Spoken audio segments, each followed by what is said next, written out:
la falsa maldición china de ojalá vivas tiempos interesantes. Bueno, nuestro sector está viviendo y sufriendo tiempos interesantes.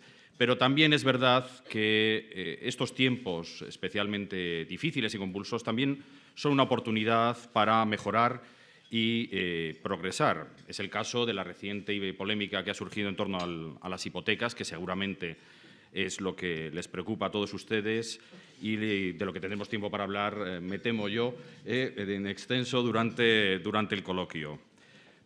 Pero también a este tema que le hemos dedicado mucho esfuerzo y atención, lo vemos como una oportunidad para mejorar las relaciones con nuestros clientes, el elemento básico del modelo comercial de la banca española, las relaciones a largo plazo con los clientes. Además, es una buena oportunidad para sacar a relucir lo importante, lo eficaz y lo bien que funciona y ha funcionado el sistema hipotecario español, el mercado hipotecario español. Es un sistema que ha cumplido con eficacia su objetivo, ha permitido que muchas familias, más del 80%, tengan su casa en propiedad. Esta es una ratio que es la mayor de todos los países de nuestro entorno. Lo ha hecho a unos costes de financiación que son los menores de los que dispone cualquier cliente bancario.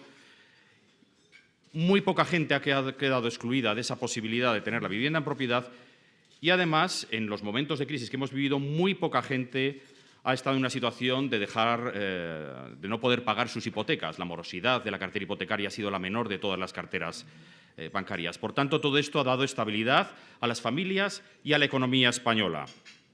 Seguramente de todo esto podremos hablar durante el turno de preguntas, aunque voy a avanzar algunas ideas en esta pequeña charla inicial. Y también voy a aprovechar la oportunidad para hacer una reflexión sobre la naturaleza del negocio bancario. El mensaje aquí es doble. Vamos a seguir trabajando para mantener la confianza de nuestros clientes y para mejorar la imagen del sector, pero también queremos advertir, con modestia, pero con rigor, de los riesgos de decisiones que ponen en duda la seguridad jurídica y que a largo plazo irán en contra de los intereses de los ciudadanos y de la economía española. Empiezo con las reflexiones en torno al negocio bancario. La naturaleza del negocio bancario. En una economía mixta de mercado, los bancos, en la medida en que canalizan los recursos, siempre escasos, hacia las actividades productivas, hacia la economía productiva, juegan un papel vital en el progreso de las sociedades. En efecto, los bancos canalizan los recursos hacia aquellos proyectos y sectores que muestran un mayor potencial futuro. Son, tal y como nos recordaba Schumpeter, vitales en el proceso de destrucción creativa de las economías de mercado. Por ese motivo, el banquero, y con respeto para todos los empresarios que estáis aquí presentes, el banquero es un tipo de empresario especial. Un empresario, al final, tiene que conocer su negocio, los parámetros de su negocio y actuar en ese entorno.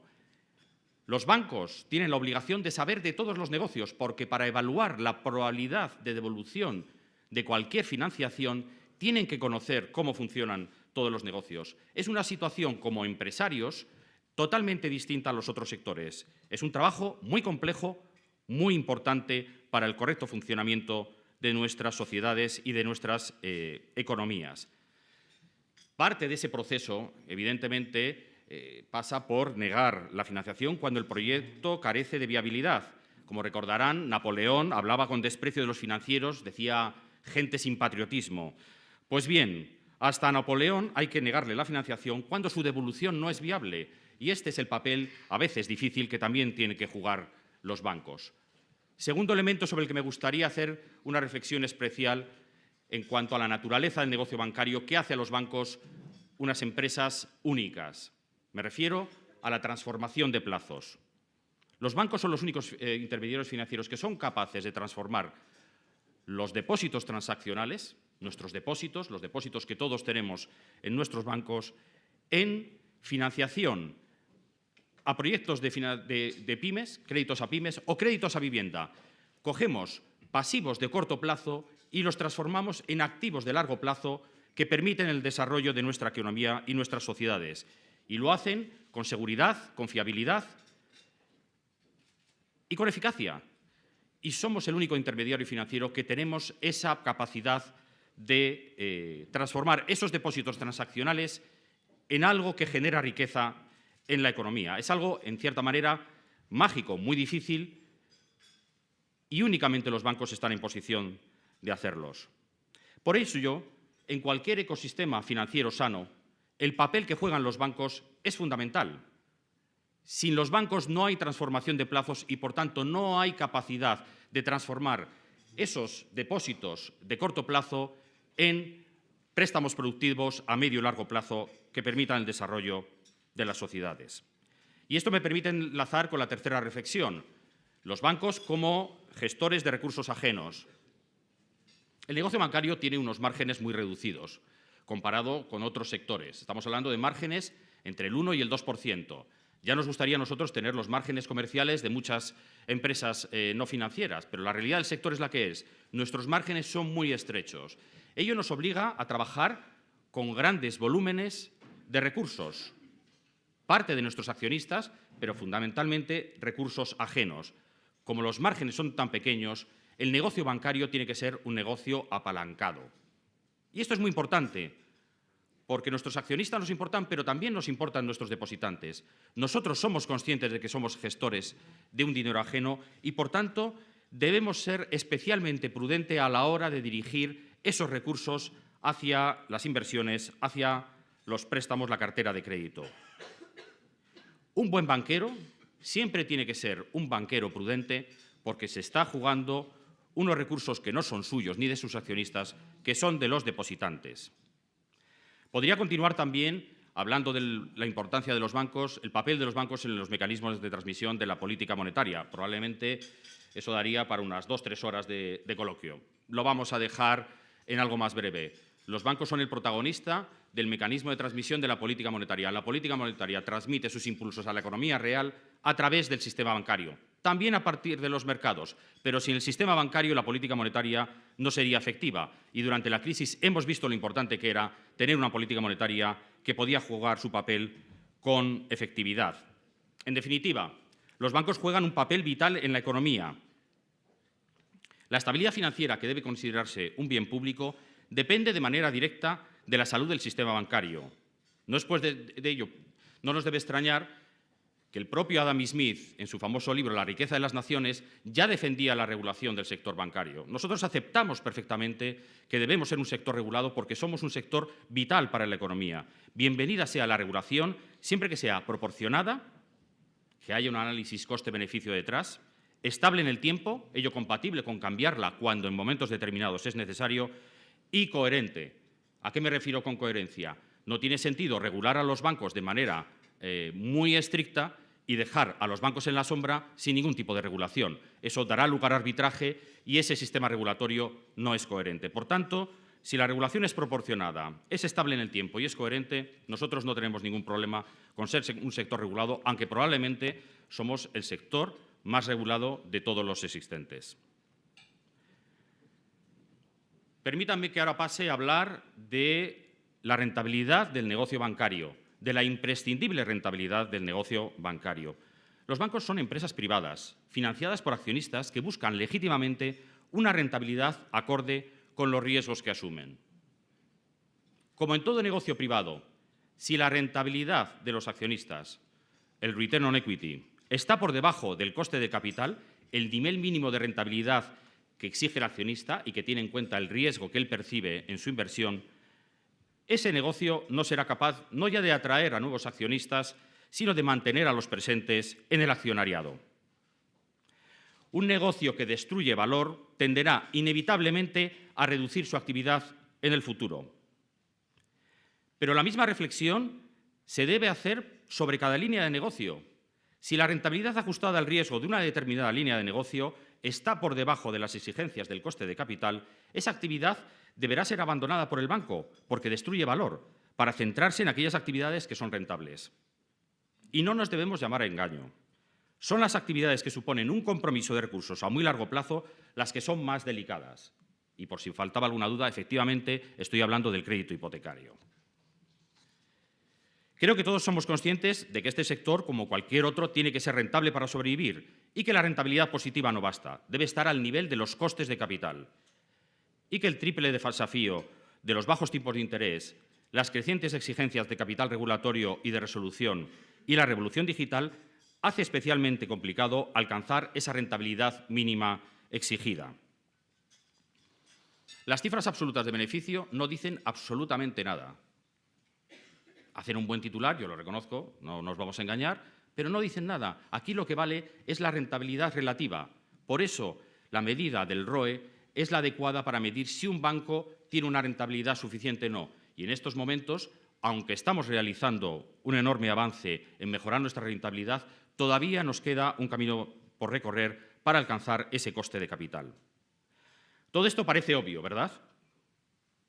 Pero no sé por qué el hecho de que los bancos ganen dinero, aunque los beneficios de la rentabilidad de los bancos es buena para todos, es algo que es mal visto. Y es bueno para los bancos, es bueno para los accionistas, que en el caso español tiene una base minorista muy importante, y es bueno para la sociedad en su conjunto. Y además, si me permiten, en España hemos tenido la experiencia reciente de qué ocurre cuando hay entidades de depósito mal gestionadas que pierden dinero y que quiebran.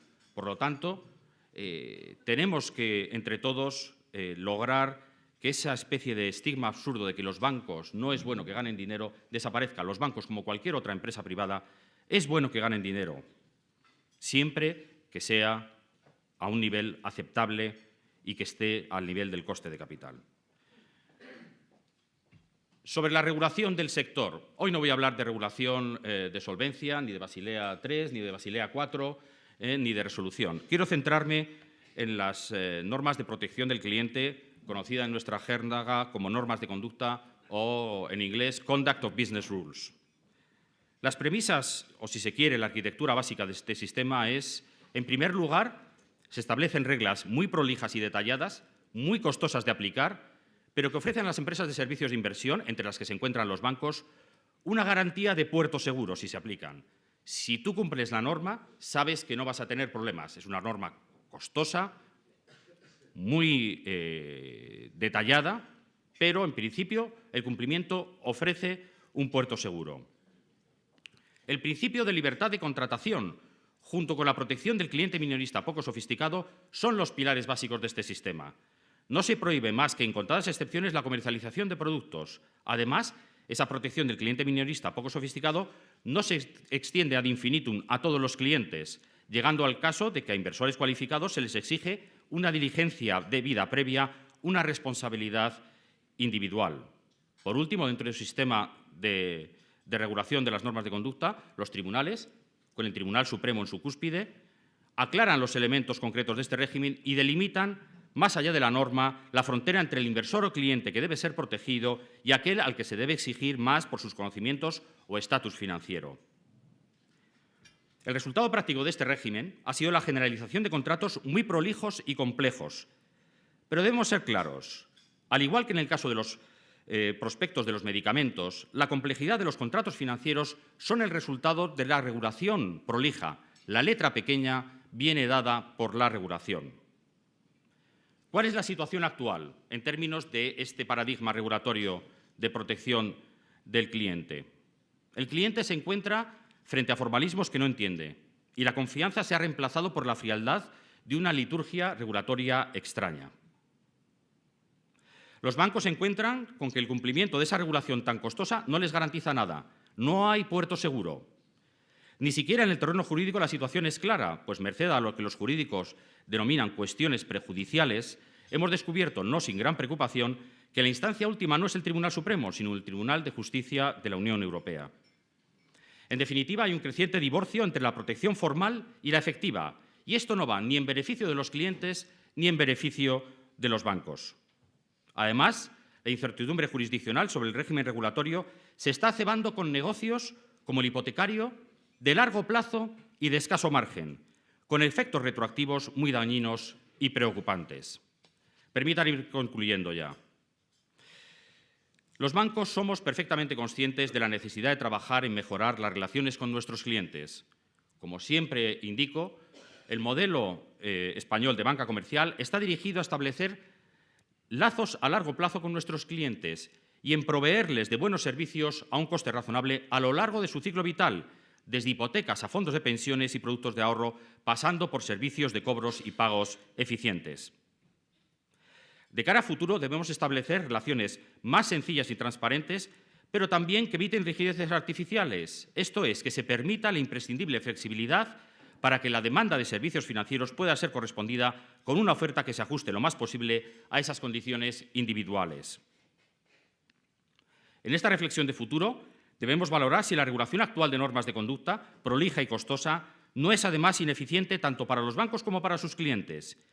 Y hay que recordar que lo peor para cualquier consumidor, lo más doloroso, es no tener acceso a la financiación. No creemos un problema de exclusión financiera donde no lo había. Además, debemos dotar de seguridad al negocio.